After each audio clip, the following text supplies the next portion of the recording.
Welcome to my YouTube channel London. Strength of ম্যাটেরিয়ালসের revision class শুরু হচ্ছে।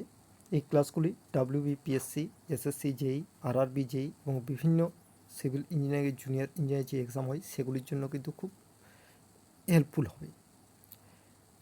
এই স্ট্রেংথ অফ ম্যাটেরিয়ালের নোটগুলি সম্পূর্ণ আমার হাতের নিচের তৈরি, এবং এই নোটগুলি তৈরি করার জন্য এতদিন অনলাইনে ক্লাস নিতে ইউটিউব ক্লাসে আসা হয়নি।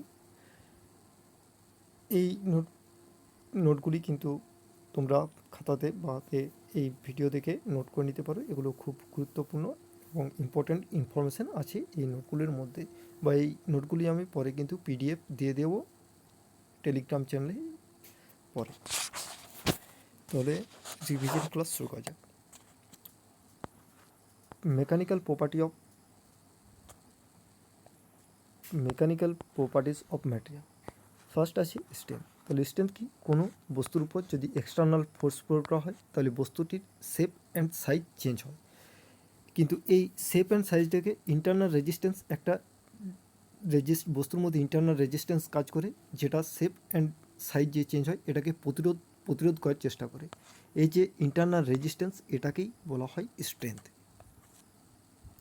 দেখা যাক এবার ইংরেজিতে কী লেখা আছে। When a material is subjected to external force, its size and shape is changed, that is undergoes deformation, that is size and shape. Against this deformation, the molecule of the material of the body after some internal resistance to prevent the deformation is known as strength. Next, strength of a material virtually depend upon cohesion of the molecule of the material of the body. তাহলে বস্তুর যে cohesion, নিজেদের মধ্যে আকর্ষণ বল, অণুগুলির মধ্যে আকর্ষণ, সেই যে কোহেশন, এটাই কিন্তু এটার উপর স্ট্রেংথ ডিপেন্ড করে। Next, homogeneous material. Homogeneous material কি? কোনো বস্তুর যদি সেম কম্পোজিশন, পুরো বস্তুটাতে সেম কম্পোজিশন থাকে তাহলে সেটাকে হোমোজিনিয়াস ম্যাটেরিয়াল বলা হয়। এ material is homogeneous if it is same composition throughout the body. For such a material, elastic property are same at each and every point of the body. তাহলে homogeneous material ক্ষেত্রে elastic property কিন্তু বস্তুর মধ্যে সব জায়গায় সমান হয়। Next, isotropic material. Isotropic means the elastic property in all direction are equal. যদি কোনো বস্তুর মধ্যে সব ডিরেকশনেই ইলাস্টিক প্রপার্টি সেম হয় এবং ইকুয়াল হয় তাহলে সেটা হচ্ছে আইসোটোপিক ম্যাটেরিয়াল। অ্যানাইসোটোপিক ম্যাটেরিয়াল, এটা হচ্ছে সম্পূর্ণ আইসোটোপিক ম্যাটেরিয়াল তার বিপরীত। Anisotropic means that is the elastic property in all direction are not equal. যদি কোনো বস্তুর মধ্যে সব ডিরেকশনেই elastic property are not equal হয়, যদি সমান না হয়, তাহলে সেটাকে বলা হয়েছে অ্যানাইসোটোপিক ম্যাটেরিয়াল। ইলাস্টিক ম্যাটেরিয়াল কি? Elastic material is a material which undergoes deformation.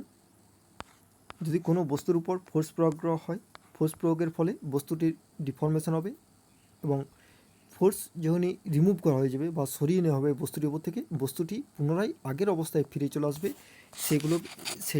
সেই বস্তুগুলোকে বলা হয় ইলাস্টিক ম্যাটেরিয়াল।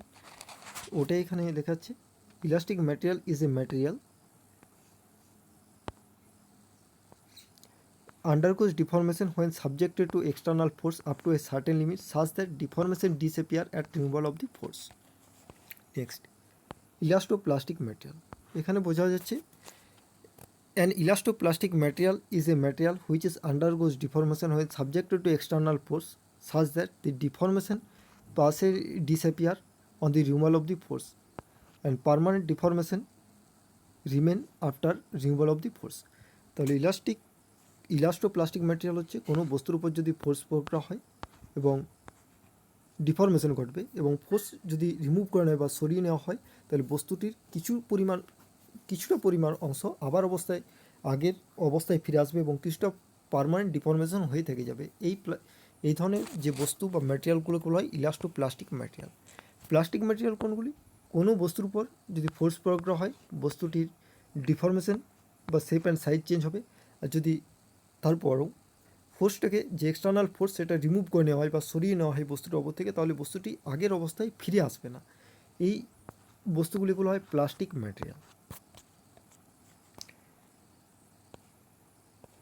ডাকটাইল ম্যাটেরিয়াল কী আছে? A ductile material is a material which allow itself to draw out by a tension to a smaller section. তাহলে কোনো বস্তুকে তারে পরিণত করে, যেটা কোনো বস্তুর উপর material which is allow itself to draw by a tension to a smaller section without breaking. তারে পরিণত করা যেটা হয় সেটা হচ্ছে ductile material. More ductile material can easily draw into words.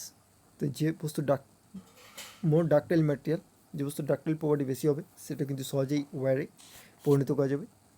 Ductile material are weakest in shear. Ductile material শিয়ারের ক্ষেত্রে খুব দুর্বল বা উইকেস্ট হয়। In a ductile material lower elastic limit usually find with greater ductility. A material is called ductile if the post elastic strain is more than 5%. এটা হচ্ছে main, এইখান থেকে কিন্তু এমসিকিউ আসে। তাহলে কোনো বস্তুর পোস্ট ইলাস্টিক স্ট্রেন যদি মোর দেন 5% হয় তাহলে বস্তুটি কী টাইপ হবে? সেক্ষেত্রে বস্তুটি হয় ডাকটাইল ম্যাটেরিয়ালের হয়, ductile material. Platinum is the most ductile material. Most ductile material example হচ্ছে platinum. Malleability. Malleability is the property to deform under compressive load into a thin sheet বা পাতে বর্ণিত করা যাবে। Gold is the most malleable material. তাহলে most malleable material example হচ্ছে gold. আর lead is the highly malleable but low ductility. এগুলো এক্সাম্পলগুলো কিন্তু মনে রাখতে হবে। Brittleness. Brittleness imply the lack of ductility. A brittle material is a material which no deformation take place and it's fail by rupture when external force is applied. A brittle material is the post elastic strain less than 5%. Brittle material ক্ষেত্রে post elastic strain less than 5% এর কম হয়। Tungsten is the brittle at room temperature and ductile at higher temperature. Example cast iron, stone, glass, ceramic materials এগুলো হচ্ছে brittle material example. Hardness, it is the ability of a material to resist the indentation or surface abrasion. এটা hardness কিন্তু ability of the material to resist indentation and surface abrasionটাকে resist করে hardness. Toughness, it is the property of a material which enable to absorb energy without fracture. তাহলে toughness হচ্ছে কোনো বস্তু যে without ফ্র্যাকচারে কতটা পরিমাণ এনার্জি স্টোর করতে পারে, অ্যাবজর্ব এনার্জি করতে পারে, সেটা হচ্ছে fracture. It is measured in the term of energy required per unit volume of the material cause rupture under action of gradually increased load. Next হচ্ছে stress. Internal force of resistance to deformation acting per unit area of a body is termed as stress. তাহলে stress হচ্ছে resistance per unit area, এই যে ratio বা এটাকে বলা হচ্ছে resistance per unit area, এটাকে বলা হচ্ছে স্ট্রেস। তাহলে যদি আমার ক্রস সেকশনাল এরিয়া এ হয় আর এক্সটার্নাল অ্যাপ্লাইড ফোর্স পি, কিন্তু এর রেজিস্ট্যান্স যেটা হবে সেটা হচ্ছে পি, তাহলে স্ট্রেস হচ্ছে আমার F equal to P by A. Unit আমাদের কী হবে? স্ট্রেস ইউনিট ইন এমকেএস সিস্টেমে, ফোর্স হচ্ছে এমকেএস সিস্টেমে কেজি আর এরিয়া হচ্ছে centimetre square, kg per centimetre square হয়। এসআই ইউনিট ফোর্স হচ্ছে নিউটন, এরিয়া হচ্ছে mm square, newton per mm square. এখানে কিছু ইম্পর্ট্যান্ট যে ডাটাগুলো আছে সেগুলো কিন্তু মনে রাখা দরকার, যে কোনো এক্সামে বা এগুলো ম্যাথমেটিক্যাল প্রবলেম সলভ করার জন্য খুব কাজে লাগবে। 1 কেজি 10 নিউটনের সাথে সমান, এগুলো রিভিশন হচ্ছে তাই এগুলো এখানে আমি করে দিয়েছি। 1 gigapascal is equal to 10⁹ newton per metre square. এটাকে যদি নিউটন পার এমএম স্কোয়ারে কনভার্ট করা হয় তাহলে 10⁹ ডিভাইড বাই 10⁻³ ইন্টু 10⁻³ মিটার স্কোয়ারকে মিলিমিটারে কনভার্ট করছি, তাহলে 1 গিগাপাস্কাল সমান হচ্ছে 10⁻³ নিউটন পার এমএম স্কোয়ারের সমান। এগুলো কিন্তু এমসিকিউ কোশ্চেনে আসে। 1 megapascal is equal to 10⁶ newton per metre square, তাহলে এটাও কী হবে 10⁶ divide by 10⁻³ into 10⁻³ newton per mm square, metre স্কোয়ারকে এমএম স্কোয়ারে কনভার্ট করা হলো, তাহলে 1 megapascal is equal to 1 newton per mm স্কোয়ারের সমান। এগুলো কিন্তু মনে রাখবে বা এগুলো এক্সাম শর্ট এমসিকিউ হিসেবে আস্ক করে এবং বিভিন্ন যে ম্যাথমেটিক্যাল প্রবলেম সেগুলো সলভ করার জন্য কিন্তু কাজে লাগবে। Next, simple stress. Subjected to external force in one direction only. যদি স্ট্রেসের ক্ষেত্রে ওয়ান ডিরেকশানে ফোর্স অ্যাপ্লাইড হয় তাহলে যে স্ট্রেস তৈরি হবে সেটাগুলো হচ্ছে simple stress, compound stress subjected to external force in more than one direction and stress developed in the body is called compound stress. Compound stress হচ্ছে কোনো বস্তুর উপর যদি মোর দেন ওয়ান ডিরেকশনে ফোর্স অ্যাপ্লাইড এবং তার ফলে যে বস্তুর মধ্যে স্ট্রেস ডেভেলপ হবে সেটা হচ্ছে কম্পাউন্ড স্ট্রেস। কিন্তু আজকে এই পর্যন্তই। পরবর্তী নেক্সট ক্লাসে পরবর্তী যে অংশ সেগুলো কিন্তু ডিসকাস করা হবে।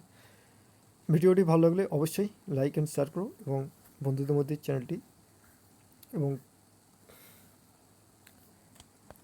লাইক অ্যান্ড শেয়ার করে বন্ধুদের মধ্যে শেয়ার করে দাও যাতে আরও বেশি পরিমাণ সবাই দেখে ভিডিওটা সবার কাছে পর্যন্ত যায়। ধন্যবাদ।